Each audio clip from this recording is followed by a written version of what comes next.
Financial headlines are currently dominated by stock market swings, inflation data, and trade wars, but a far more significant threat is quietly building inside the U.S. Treasury market. This is the bedrock of the global financial system. Under normal conditions, investors buy treasuries for safety during times of uncertainty. Instead, treasury prices are actively falling, and price swings are becoming increasingly violent. When the world's safest asset begins to wobble, it creates a crisis for the trillions of dollars in financial exposure that depend on its stability. U.S. Treasuries are the primary collateral for the global economy. They are the benchmark for safety, serving as the baseline for almost every other financial transaction. The interest rates on mortgages, rates on car loans, and business credit are all priced relative to the stability of the Treasury market. Highly leveraged hedge funds are the primary drivers of the current instability. If this hedge fund crisis manages to break the Treasury market, it would immediately freeze consumer credit and threaten the retirement accounts of millions of people. This chart illustrates the basis trade. Hedge funds look for microscopic differences between the price of U.S. Treasuries and Treasury futures, attempting to harvest the tiny gap between the two lines as profit. These price differences are usually too small to matter. To make the strategy profitable, funds borrow massive amounts of cash. They use 10-to-1 leverage to transform these tiny fractions of a percent into billions of dollars in potential returns. That extreme leverage makes the trade incredibly fragile. Even a slight drop in the bond market wipes out the borrowed funds. Because the trade is so large, that fractional move can evaporate the fund's entire capital base almost instantly. By adding massive layers of debt to a boring arbitrage strategy, Wall Street created a multi-trillion-dollar systemic vulnerability. Today, global trade tensions and economic uncertainty are fueling volatility in the Treasury market. The banks providing the loans to these hedge funds are growing increasingly concerned. Terrified of losses, these banks issue margin calls.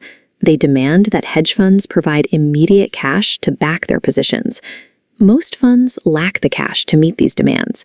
To raise the money, they are forced to sell their holdings, dumping massive amounts of U.S. Treasuries back onto the market. This creates a mechanical chain reaction. The forced selling drives Treasury prices down even further. That price drop triggers a new round of margin calls, restarting the entire process. This is a financial doom loop. It is a self-feeding cycle that will eventually break the Treasury market unless an outside force intervenes to stop it. We can see this stress registering in the SOFR spread. This is a critical metric used to monitor the short-term lending and liquidity between the world's largest banks. A collapsing SOFR spread indicates that liquidity is drying up. It means financial institutions are hoarding cash because they no longer trust the stability of the system. Even high-quality assets get dumped simply because someone needs dollars immediately. And right now, it is signaling that the fundamental plumbing of global finance is starting to freeze up. The Federal Reserve is trapped between two destructive options. They could step in and print trillions of dollars to bail out the hedge funds. This would save the market, but it would likely trigger massive inflation while rewarding the very people who took these reckless risks. Alternatively, the Fed can do nothing. If they stay on the sidelines, the Treasury market could seize up entirely, causing American credit markets to stop functioning. The Federal Reserve is cornered. Both paths lead toward economic turmoil, leaving policymakers with no way to avoid the damage. As foreign nations reduce their purchases of U.S. debt, domestic American banks have been forced to step in. These banks are now absorbing massive amounts of Treasury risk and facing growing unrealized losses as bond prices fall. This increases the risk of a bail-in. In this scenario, a failing bank is kept alive by forcing its own depositors to cover the losses. We have seen this happen before. In Cyprus, depositors were locked out of their accounts during a banking crisis. Similar events occurred in Greece and Lebanon, where citizens lost access to their life savings to prevent a total banking collapse. If American banks buckle under the weight of falling Treasury prices, your personal savings and deposits could be used as the ultimate collateral. It is time to audit your concentration risk. You need to understand which institutions hold your wealth and what kind of systemic pressure they are currently facing.